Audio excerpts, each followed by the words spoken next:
Well, hello. Welcome back to another episode of the Worthy Bitch podcast. I just want to start by saying that I am feeling quite right today, quite right. Nice and peaceful and relaxed and just enjoying life today. I don't know why I did not. Actually, I do know why. I want to share that with you. I did not wake up this way. I actually kind of woke up the opposite of this, a little bit on edge and agitated and just not feeling the best, my best self, not feeling very peaceful and clear.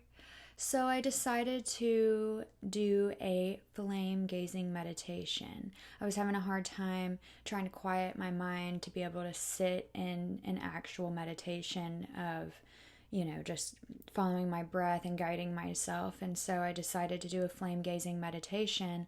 And I have these little 2-ounce candles that work perfectly for it.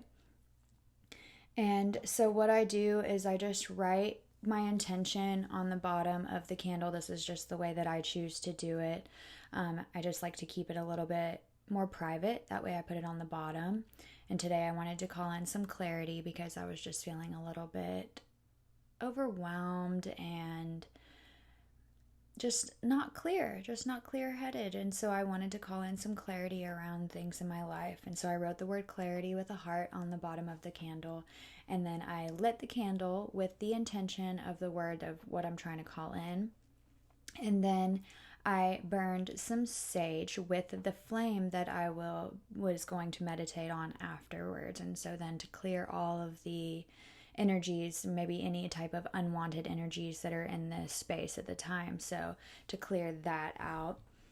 And then just found a comfortable position and sat down and started meditating and just staring at the flame. And you just stare at it without blinking as much as you can, with a soft gaze, not having a tension in the face or any type of no glaring or squinting or anything of that nature. Just having a really, really soft gaze, almost like a half eye gaze where your eyes are only about halfway open, just so it's really soft and gentle. And you just focus on that, and you try not to blink or move your eyes or anything. And eventually you will feel your eyes will start to blur into the flame and almost start to look past it, and you will just feel this peace wash over you. And it's quite amazing. So if you haven't tried that, definitely try that. All right, let's dive in and talk relationship. I just wanted to share that with you before we got started because it's really, really powerful, especially if you're feeling a lot of fire inside your body or in your mind or wherever it may be and having a hard time quieting yourself down. Using the flame gazing meditation is an excellent practice. All right, relationship. So today I want to talk about relationship, specifically of a romantic nature between a man and a woman. Now, I support love on all levels as a beautiful treasure. However, in this case, we will speak specifically on the male-female relationship, and even more specifically on how women are in relationship with men. Technically, this can be applied to any type of relationship if you choose to see it that way, but just for the purpose of this episode, we will be speaking in the relation of women to men. And this is solely from my own perspective and personal experience. I do not mean to cause any offense to anyone. That is not the purpose of my message. However, I do hope that you take notice to if something does trigger you and where the work needs to be done in order to remove the block that's being held in that place. Okay, moving on. So I have witnessed countless relationships of this kind throughout my life, of the male-female relation, and I'm sure many of us have. And throughout this observance, I've noticed several sort of patterns and rhythms that I believe them to be contributing factors to the demise of the relationship, or at least to the joy within the relationship. And most of that has to come with expectation, but specifically in the expectation that has been placed on us by societal norms, and then our resistance to those expectations. So women have been put into a place by quote unquote societal norms. I will not deny that. Although I do see this to be true, I also see that it is our own strengths that have allowed us to not only perform but also excel in these roles. We are gifted with the ability to multitask in a way that can be intimidating to those of the opposite gender, and we can maintain a home with seemingly little effort, and we do a damn good job of it, if I do say so myself. At least most of us do. I know some women, this might not necessarily be your area of expertise, and there's nothing wrong with that. We'll touch on that later on in the episode. So for example, when I plan a dinner, I do not only think of the ingredients that are available to me, but I also think of the method in which the food is going to be cooked, along with the types of seasonings I will use in relation to the doshas that are present in my home, followed by several other factors. And all of this is unbeknownst to those observing the preparations. It's all internal. All they know is that they feel better than they ever have eating the foods that I prepare, and they don't necessarily realize that until we go out to eat in public or something of that nature, or go on vacation, and then I'm not in complete control over everything that's going on because we're experiencing the area where we are, or so on and so forth. That's when those things are noticed by the people who have been experiencing the way that I do life with them and for them, and how I want to share. So I digress. We all have our gifts, and if my man can take care of something that I either cannot or prefer not to do, then I am beyond grateful. And I feel like a lot of us as women, we don't look at this as an opportunity to be grateful for our men. And I'm not mad at the uniquely separate gifts that we possess, or the fact that we were given different gifts at a different degree. I'm grateful for it. I do not want to do everything on my own, and I do not want to be completely reliant on myself. Not to say that I'm not independent. Yes, independence, yes. But completely having to do everything all by yourself just doesn't sound fun to me. If that's something that you want to do and you choose that, that's a different story. But when it comes to being forced to or having to do absolutely everything on your own, I don't feel like, and I don't know many women who do choose to wear all the hats and do all the things because that's just how they enjoy life, and that they're fulfilled by that. And if you are, there's nothing wrong with that. But there is also nothing wrong with appreciating companionship with another human, and enjoying all of the amazing differences that make that life interesting. How boring would it be if we were dating someone that was exactly the same as us, or we were in relation with somebody that was exactly the same with us? Then what would be the point? We wouldn't value them for the essence of who they are necessarily, because we already have that. It's not special, you know. We think that when we're doing something, or we know something, or however we do everything, that's just normal. And so it makes it interesting when we're in a relationship with someone else and they do things completely different. And that's what makes a lot of their relationship very special, at least in my opinion. And the reason I'm bringing this up is because I am seeing so many women resenting her strengths and almost viewing them as weaknesses, as if we are actually the weaker link in the relationship and we have to prove to our man that we are not helpless. It's ridiculous, when in all actuality, he already knows this.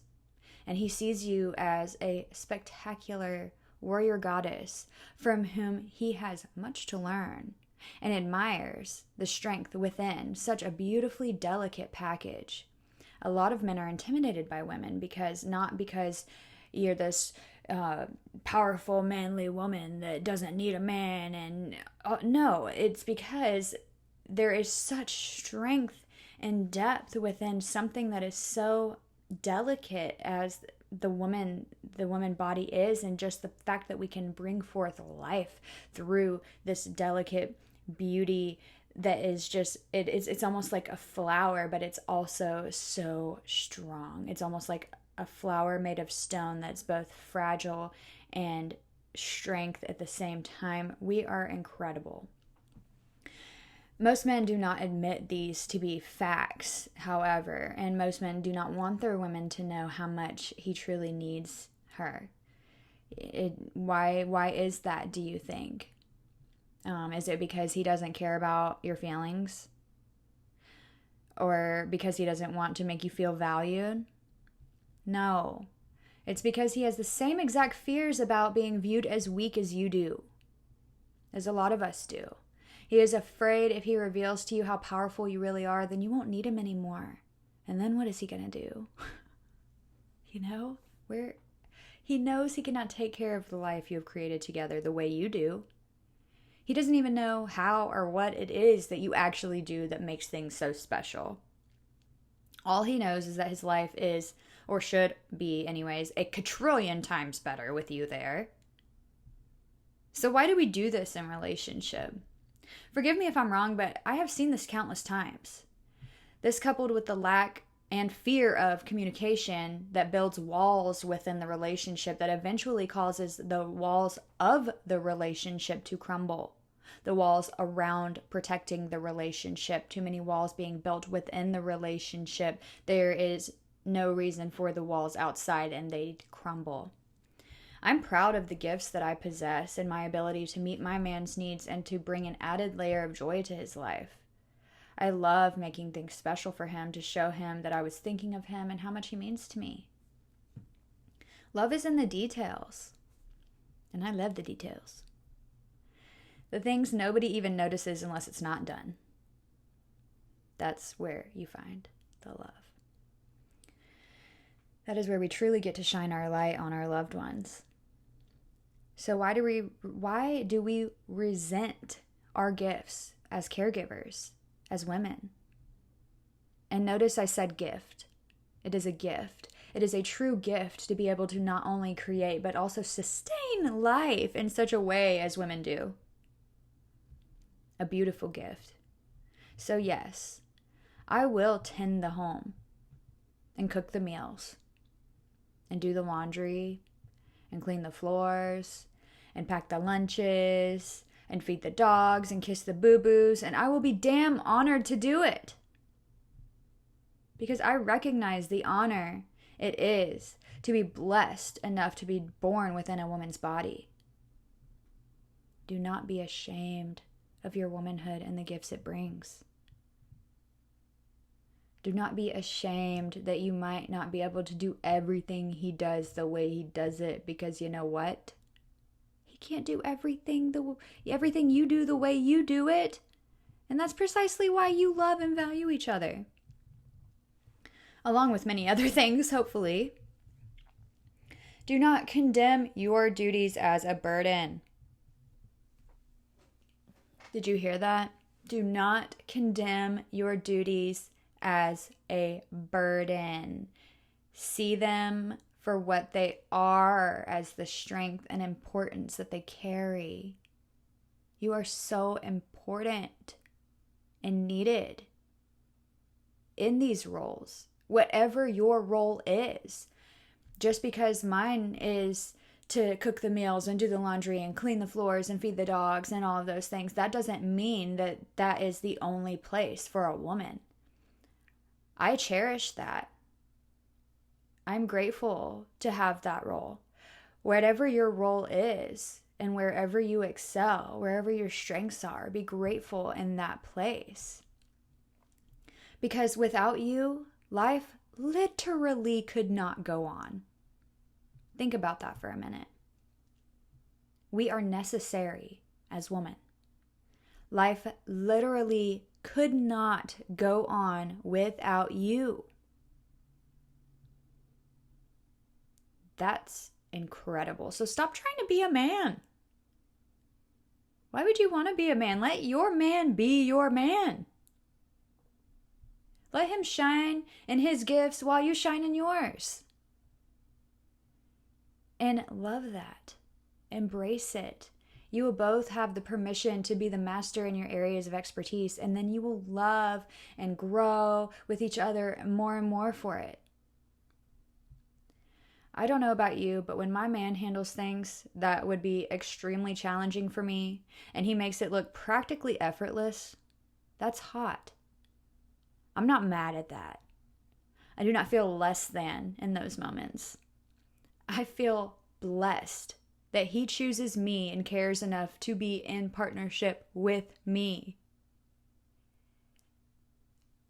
I find more value in myself when I allow him to express his value to me in those ways, not less. That's what makes the team stronger. That's the whole point of being in partnership together, to do things as partners and to take care of each other. It's not, what's the point of being in a relationship if all we do is, oh, I'll do my things and you do your things, and no, don't ask me to do anything for you, and I won't ask you to do anything for me because I can do it all by myself, and I really don't even need you. You're really actually kind of an inconvenience for me. You want me to make your dinner? What? I ain't your mama, go do it yourself. I've never understood that. That makes no sense to me. I do not understand the point of relationship if that's how you want to be. Like, just be single. There's no reason to be together in relationship unless that's how it works for you and that is how y'all's relationship is happy. Then more power to you. But I've not seen anything like that that's successful, and that's definitely not the case from my personal experiences. And then I lift him up for all the great things. Oh, thank God for you. I don't think I could have even done that without you. I am so grateful for you. I don't know what I would do without you. I just love you so much. You make me a better woman. He lives for that shit. That lights him up. My point here is, let your man be your man and be proud of him for it. And let yourself be a woman and be proud of that. Be proud of yourself for your strengths, whatever they are, wherever you shine. And don't tell yourself that you need to fit in another box or you need to do another thing, or be proud of yourself for where you are, who you are, and what you're doing, because you're kicking ass. And you look hot while you do it. That's the power that we women have. Maybe your roles are reversed and you do most of the heavy lifting and he tends the home, and that's where you both shine. And that is great. Then do that. Be that. The relationship gets stronger when we all get to be our best selves and do the things we're good at, while we support each other in what the other does. Ain't no shame up in your game is all I mean. Let your light shine. Let him shine his light. And love each other for it. No more resentment. No more trying to be everything that you're not. Relax in your role and be grateful for that. Because that's a beautiful place to be.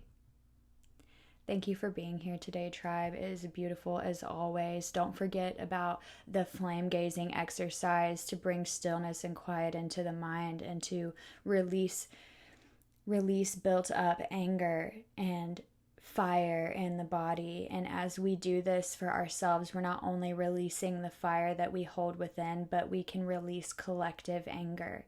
And right now, that is what this world so greatly needs as we experience these trying times, is to release the collective anger. So take a moment to honor not only yourself and the people around you, but everyone in your community, everyone in your country, and everyone in the world by